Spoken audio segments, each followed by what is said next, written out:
好，来继续来看，台南市政府为着要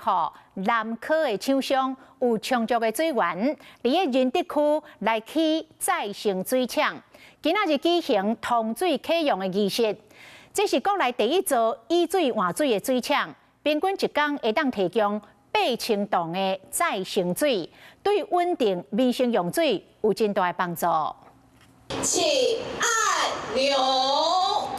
仁德再生水厂是国内头一座以换水方式提供再生水资源，采用风炭交易概念开创以水换水的模式。透过媒合基米、台积电公司之间用水的交换，估计会当有效节省差不多17亿的广线建设成本。拉到南科去，30公里的水管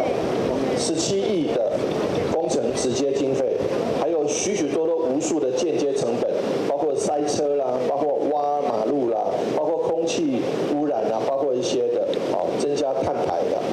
市府水利局表示讲，仁德再生水厂发包总经费差不多是8亿6千万，内政部国土管理署补助7亿9千万，台南市政府支出差不多6千万，平均一天会当提供8000吨的再生水量，对稳定民生用水有真大帮助，嘛好台南成为友善环境城市。